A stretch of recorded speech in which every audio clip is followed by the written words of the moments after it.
வணக்கங்களே, கடவுள் அருள் டிவி நேயர்களுக்கு லக்ஷ்மி நாராயணன் அன்பு வணக்கங்கள். இப்போ நம்ம பார்க்க போகிறது வார ராசிகள் 1ஆம் தேதியிலேருந்து 7ஆம் தேதி வரை எப்படி இருக்க போதான்னு பார்க்க போகிறோம்.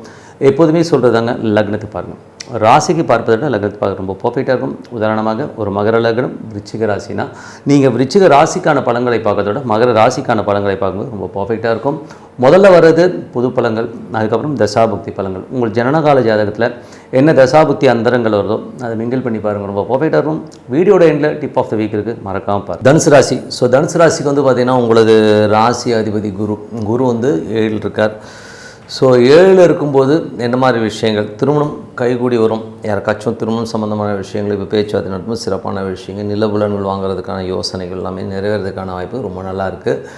அதுக்கப்புறம் பார்க்கும்போது 2, 3ஆம் அதிபதியான சனி 4 இருக்கும்போது பழைய நிலபுலன்கள் விற்று புதிய நிலபுலன்கள் வாங்குறது, அதுக்கப்புறம் பழைய வண்டி இருந்தால் கொடுத்துட்டு புதிய வண்டி வாங்குறதுக்கான வாய்ப்பு எல்லாமே ரொம்ப நல்லாயிருக்கு. தாயாரோட உடல்நலம் சம்மந்தமான விஷயங்கள் கொஞ்சம் கவனம் எடுத்துக்கிறது ரொம்ப ரொம்ப நல்லது. அதுக்கப்புறம் பார்க்கும்போது உங்களது 4ஆம் அதிபதியான குரு 7 இருக்கும்போது சொத்துக்கள் ஏதாச்சும் வாங்கணுங்கிற எண்ணங்களை கண்டிப்பாக ஏற்படுத்தும். 5ஆம் அதிபதியான செவ்வாய் ஆட்சி பலத்தோடு சுக்கிரனுடைய சாரத்தில் இருக்கும்போது குழந்தைகளுக்காக கொஞ்சம் கடன் வாங்குறது, கொஞ்சம் அலைச்சல்கள் ஜாஸ்தி இருக்கிறதுக்கான வாய்ப்புகள் நிறையா இருக்குது. அதுக்கப்புறம் பார்க்கும்போது உங்கள் 6ஆம் அதிபதியான சுக்கிரன் 7 இருக்கும்போது வேலையில் நல்ல ஏற்றங்கள் நல்ல லாபங்கள் வர்றதுக்கான வாய்ப்புகளை கண்டிப்பாக கொடுத்துருங்க. அதுக்கான விஷயங்கள் சூப்பராக இருக்கும். கடன் கேட்ட இடத்துல கிடைக்கிறது, நல்ல ஒரு எமோஷன்ஸ், நல்ல ரொட்டேஷன்ஸ்க்கான விஷயங்களும் சூப்பராக இருக்கும். அதுக்கப்புறம் பார்க்கும்போது உங்களது 7ஆம் அதிபதியான புதன் 7 ஆட்சி பலத்தோடு இருக்கும்போது திருமணம் கைகூடி வர்றதுக்கான வாய்ப்புகள் நல்லாயிருக்கு. இப்போ நீங்கள் ட்ரை பண்ணும்போது கண்டிப்பாக நல்ல ஒரு பதில் கண்டிப்பாக வருங்க. அதுக்கப்புறம் 8ஆம் அதிபதியான சந்திரன் பார்த்திங்கன்னா கொஞ்சம் மன வச்ச திங்கள் செவ்வாயில் சின்ன தூங்க விடாத மாதிரி ஒரு சின்ன டென்ஷன்ஸ் போகும். அதுக்கப்புறம் எல்லாமே சரியாயிடுங்க. அதுக்கப்புறம் பார்க்கும்போது உங்களுடைய 9ஆம் அதிபதியான சூரியன் 9ஆம் அதிபதி சூரியன் பார்த்திங்கன்னா உங்களுக்கு 6ல் இருக்கும்போது வேலை விஷயமாக நிறைய பிரயாணங்கள் பண்ணுறமான விஷயங்கள் இருக்கும். அதே நேரத்தில் பார்த்திங்கன்னா அது அப்பாவுடைய உடல்நலம் சம்மந்தமான விஷயம் கொஞ்சம் கவனமாக இருந்துக்கிறது ரொம்ப ரொம்ப நல்லது. கால் கைகளில் சின்னதாக ஒரு வலி நீங்கிறதுக்கான வாய்ப்பு நிறைய பேருக்கு இருக்கும். அது கொஞ்சம் கேர் எடுத்துக்கிறது ரொம்ப ரொம்ப நல்லதுங்க.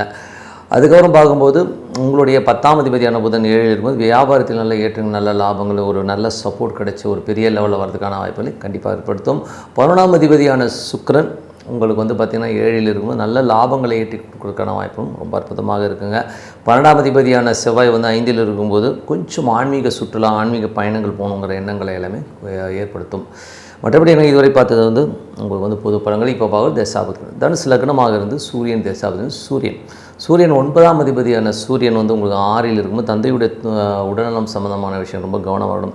அப்பா கிட்ட பேசும்போது கொஞ்சம் கவனமாக பேசுகிறது ரொம்ப ரொம்ப நல்லது. ஏன்னா கொஞ்சம் கிளாஷ் ஆகும். அது மட்டும் கொஞ்சம் கவனமாக பார்த்துக்குங்க. அதுக்கப்புறம் பார்க்கும்போது தனுசு லக்னமாகுது சந்திர தேசாவது. சந்திரன் 8ஆம் அதிபதியாக இருந்து அது சின்னதாக திங்கள் செவ்வாயில் தூங்க விடாமல் ஏதோ ஒரு மன உளைச்சலை ஏற்படுத்தும். அந்த டைமோடு கொஞ்சம் கவனமாக இருந்துக்குங்க. மற்றபடி எல்லாமே சிறப்பு தாங்க.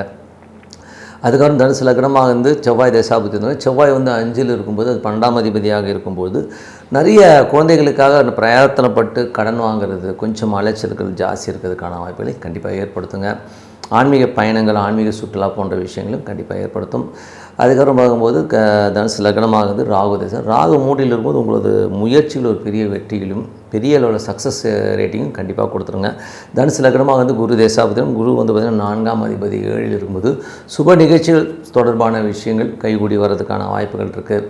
அதே நேரத்தில் புதிய நிலபுலன்கள் ஏதாச்சும் புதுசாக வாங்கணும், பழைய வண்டி கொடுத்துட்டு புது வண்டி வாங்கலாம் அப்படிங்கிற எண்ணங்களை எல்லாமே கண்டிப்பாக ஏற்படுத்துங்க. தனுசு லக்னமாவது சனி தேசாபுத்திரம். சனி பார்த்திங்கன்னா 2, 3ஆம் அதிபதி 4ல் இருக்கும்போது பழைய சொத்துக்கள் வைத்து புது சொத்துக்கள் வாங்குறது, பழைய வண்டி கொடுத்து புது வண்டி வாங்குகிற யோகங்களை கண்டிப்பாக கொடுத்துருங்க. தாயாரோட உடல்நலம் சம்மந்தமான விஷயத்தில் கொஞ்சம் கேர்ஃபுல்லாக இருந்துக்கிறது ரொம்ப ரொம்ப நல்லது. தனுசு லக்னமாக புதன் தேசாபுத்தியந்திரங்கள். புதன் பார்த்திங்கன்னா உங்களுக்கு 7 மற்றும் 10ஆம் அதிபதியான புதன் உங்களுக்கு 7 ஆட்சி பலத்துடன் வியாபாரத்தில் நிறைய பார்ட்னர்ஸ் நிறைய ஒரு சப்போர்ட் கிடைக்கிறதுக்கான வாய்ப்புகள் நல்லா இருக்குது. நல்ல ஒரு பெரிய லெவலில் செட்டில் ஆகிறதுக்கான வாய்ப்புகளையும் கண்டிப்பாக கொடுத்துருங்க. தனுசு லக்னமாக கேது தேசாபுத்திரம். கேது பார்த்திங்கன்னா இப்போ 9ல் இருக்கும்பொழுது பிரயாணங்கள் நிறையா பண்ணுவீங்க. பிரயாணங்கள் கொஞ்சம் நெருக்கடிகள் கொஞ்சம் ஸ்ட்ரெஸ்ஸஸ் இருக்கும். தந்தை சார்ந்த உறவுகள்கிட்ட உங்களுக்கும் கொஞ்சம் வாக்குவாதம் வர்றதுக்கான வாய்ப்பு இருக்குது. வெளிநாடு வெளி மாநிலம் இருக்கும்போது கொஞ்சம் கவர்மெண்ட் செக்டார்ஸ் விசா சம்மந்தமான விஷயங்கள்லாம் கொஞ்சம் கேர்ஃபுல்லாக இருந்துக்கிறது ரொம்ப ரொம்ப நல்லது. தனுசு லக்னமாக வந்து சுக்கிர தசாபதி சுக்கிரன் 7 இருக்கார். வேலையில் நிலை ஏற்றங்கள் நல்ல லாபங்கள் வர்றதுக்கான வாய்ப்புகளை கண்டிப்பாக இருக்கும். சுப நிகழ்ச்சிகள் சம்மந்தமான விஷயம் இப்போ நீங்கள் எடுக்கிற முயற்சிகள் பெரிய வெற்றி கிடைக்கிறதுக்கான வாய்ப்பும் ரொம்ப நல்லா இருக்குங்க. ஸோ மற்றபடி என்னங்க, என்னை பொறுத்தவரை நல்ல ஒரு பிரார்த்தனை, மனதார இறைவனை பிரார்த்தனை பண்ணி டெய்லி அப்படி பிரார்த்தனை பண்ணும்போது கண்டிப்பாக நம்ம அடுத்த லெவல் போகிறதுக்கான வாய்ப்பு ரொம்ப சிறப்பாக இருக்குது. Tip of the week. So tip of the வீக்கில் வந்து பார்த்திங்கன்னா குரு பயிற்சி யார் யாரை பாதிக்கும். ஸோ எல்லாருமே வந்து ஜென்ரலாக வந்து ஒரு ராசி பலனை பார்த்து எனக்கு ஜென்மகுரு வந்துருச்சு, எனக்கு டென்ஷனாக இருக்குது, ஐயோ இப்படி ஆகிடும் அப்படி ஆகிடும்னு சொல்லிட்டு நிறைய பேர் வந்து ஸ்ட்ரெஸ் ஆகிடுறீங்க. அது வந்து என்றைக்குமே சந்திரனை மையமாக கொண்டு பார்க்குறது வந்து குரு பேச்சில் தான் பார்க்குறோம், ராசியில் பார்க்குறோம். பட் லக்னத்துக்கு பார்க்குறோம். லக்னத்துக்கு பார்க்கும்போது தான் உங்களுக்கு பர்ஃபெக்டாக இருக்கும். ஜென்ரலாக சொல்கிறேனே எப்படிலாம் வந்து குரு பேச்சு உங்களை பாதிக்குங்கிறதுல வந்து என்ன மாதிரி விஷயம்னா, நம்பர் 1, உங்கள் லக்னத்துக்கு வந்து குருவின் தசாபுக்திகள், அதாவது குருவுடைய தசாபுக்திகளோ இல்லாட்டி உங்களுக்கு நடக்கிற தசாபுக்தியில் வந்து குருவுடைய நட்சத்திரம் நடக்கிற தசாபுக்திகள் நடந்ததுன்னா அப்போ வந்து உங்களுக்கு வந்து அந்த காலகட்டங்களில் வந்து ஒரு டென்ஷனையோ ஸ்ட்ரெஸ்ஸையோ கண்டிப்பாக ஏற்படுத்தும். அதுவும் அது நெகட்டிவான இடத்துல இருந்தால். உதாரணமாக பார்த்தீங்கன்னா இப்போ வந்து 5 8ஆம் அதிபதி சிம்மராசிக்கால் வந்து 5 8ஆம் அதிபதி குரு வந்து பெரிய ஐயோ அஷ்டம குரு பயங்கர டென்ஷன் பண்ணுவார் அப்படின்லாம் சொல்லுவாங்க. அப்படி பார்த்திங்கன்னா டிகிரி வைஸ் பார்க்கும்போது இவருடைய லக்னம், நம்ம விஜய் சாருடைய லக்னமும் பார்த்திங்கன்னா 5 8 தான் வரும். பட் என்னென்னா அவருடைய ஜனகால ஜாதகத்தில் குரு கும்பத்தில் இருக்கிறனால சனியும் குருவும் வந்து ஒரு பரிவர்த்தனையில் போயிட்டாங்க. ஸோ அதனால் வந்து பார்த்திங்கன்னா அது வந்து பெரிய யோகமாக மாறிடுது. ஸோ அந்த மாதிரி நிறைய விஷயங்கள் இந்த மாதிரி வந்து எடுத்தோம் கவுத்தோன்னு நம்ம வந்து ஜென்ரலாக ஒரு ராசி பலனை வச்சு முடிவு பண்ணாமல் அதுக்குள்ளே போய் பார்த்திங்கன்னா தான் தெரியும். அது மட்டும் உங்களுக்கு அந்த குரு திசையோ புத்தியோ அந்தரமோ நடந்ததுனா தான் அது எஃபெக்ட் ஆகும். அது நடக்கலைன்னா அதோடைய பர்சன்டேஜ் வந்து மிஞ்சி போனால் ஒரு 5% தான் நடக்கும். எல்லா காலமும் அப்படியே ஒரு வருஷமும் போட்டு அடிக்கும் உதைக்கும்னு சொல்கிறதுலாம் வந்து ரொம்ப தவறுதலான விஷயம். அது மட்டும் இல்லாமல் அவர் பிரயாணிக்கிற நட்சத்திரங்கள் அது ரொம்ப மேஜராக வேலை செய்யும். உதாரணத்துக்கு வந்து குரு வந்து கடகத்துக்கு வந்து பயிற்சியாகி போகும்போது அவர் சுயசாரத்தில் இருப்பார். ஸோ புனர் பூசத்தில் போவார், அதுக்கப்புறம் பூச நட்சத்திரத்தில் போவார். ஸோ பூச நட்சத்திரத்தில் போகும்போது என்ன ஆகும்னா சனியுடைய விஷயங்கள் யாராருக்கெல்லாம் இருக்கோ அவங்களுக்கு சனி திசை நடக்கிறவங்க, சனி தசாபுத்தி அந்த நடக்கிறவங்க அவங்களுக்குலாம் வந்து கண்டிப்பாக ஒரு பாதிப்பை கொடுக்கும், ப்ளஸ்ஸும் கொடுக்கும் மைனஸும் கொடுக்கும். அவங்க ஜனனகால ஜாதகத்தை வச்சு தான். அதே மாதிரி வந்து பார்த்திங்கன்னா அதுக்கப்புறம் ஆயில்யத்துக்கு போகும். ஸோ ஆயில்யத்துக்கு போகும்போது எப்படி இருக்குது அப்படி தான் பார்க்கணுமே ஒழிய ஜென்ரலாக வந்து பொதுப்படையாக வந்து ஒரு குரு வந்து இப்படி பண்ணிட்டார் அப்படின்னு. அதே மாதிரி நிறைய பேர் சொல்லுவாங்க குருங்கிறவரை வந்து பார்த்திங்கன்னா நல்லவர், அவர் எல்லாமே கொடுத்துறாரு. அப்படி கிடையாது. எல்லா லக்னத்துக்கும் வந்து குரு வந்து நல்லவரானா கிடையவே கிடையாதுங்க. சிம்ம லக்னத்துக்கு வந்து 5 8ஆம் அதிபதி குரு. ஸோ 5 8ஆம் அதிபதி வந்து பார்த்திங்கன்னா உங்களுக்கு நல்ல இடத்துல அமைஞ்சார்னா அது 11ல் அமைஞ்சார்னா அது விபரீத ராஜகமாக போயிடும். அது மட்டும் இல்லாமல் வேறு எங்கேனாச்சும் அமைஞ்சிச்சுன்னா அது ஒரு பெரிய மைனஸாக போகும். ஸோ குரு பயிற்சியை வந்து பிளைண்டாக எடுத்துக்காதீங்க. உதாரணமாக சொல்லப்போனால் அதே குரு கன்னி ராசிக்காரர்கள் வந்து 7ஆம் அதிபதியும், மிதுன ராசிக்காரர்களுக்கு வந்து 7ஆம் அதிபதி. ஸோ நாங்கள் லக்னத்துக்கு வந்து 7 7 பாதகஸ்தானம். அது வந்து கண்டிப்பாக ஒரு பாதகத்தை கண்டிப்பாக ஏற்படுத்தும் அந்த தசாபுத்தி காலங்களில் தான் உண்மையாக. ஸோ குருவை வந்து நீங்கள் பிளைண்டாக இது வந்து குரு வந்து எனக்கு தப்பாக பண்ணுவார் அப்படி பண்ணாலும் தப்பாகவும் எடுத்துக்காதீங்க, ராங்காகவும் எடுத்துக்காதீங்க. அந்த தசாபுத்தி அந்தரங்கள் உங்களுக்கு நடக்கணும். இல்லை உங்களுக்கு நடக்கிற தசாபுத்தி அந்தரங்கள் அந்த நட்சத்திரம் குருடைய நட்சத்திரம் இருக்கணும். அந்த மாதிரி இருந்ததுன்னா கண்டிப்பாக இந்த பாதிப்புகளை அந்த ஏற்படுத்துங்கிறத எந்தவித மாற்றமும் இல்லை. அதே நேரத்தில் வந்து பார்த்திங்கன்னா உங்கள் ஜனகால ஜாதகத்தில் யாருக்கெல்லாம் கடகத்தில் கிரகம் இருக்கோ அது மேலே குரு போகும்போது கண்டிப்பாக ஒரு பாதிப்பு. உதாரணத்துக்கு சொல்ல போனோம்னா 1971 72 பிறந்தவர்கள்லாம் பார்த்திங்கன்னா கடகத்தில் வந்து கேது இருக்கும். ஸோ என்னை எப்படி சொல்கிறேன்னா என்னுடைய ஜாதகத்தில் வந்து கடகத்தில் கேது இருக்குது. ஸோ கடகத்தில் கேது இருக்குன்னா அப்போ குரு வந்து பேச்சியாகி வரார். பேச்சியாகி அங்கே வரும்போது அந்த குருவும் என்னோடய ஜனகால ஜாதகத்தில் இருக்க கேதும் மீட் ஆகும்போது கண்டிப்பாக ஒரு பிரச்சனையை கண்டிப்பாக ஏற்படுத்தப்படுறது. அது காலகட்டம் என்ன ஒரு 2 மாதம் வச்சு செஞ்சுருவாங்கன்றதான் உண்மை. எனக்கு என்ன தான் வேறு ராசி கீசி எது இருந்தாலும் அந்த கேது இருக்கிற இடத்தில் என்ன ஜனகால ஜாதகத்தில் கேது இருக்கிற இடத்துல அந்த குரு போகும்போது கண்டிப்பாக வந்து அந்த பிரச்சனையை நான் ஃபேஸ் பண்ணி தான் ஆகணுமே ஒழிய.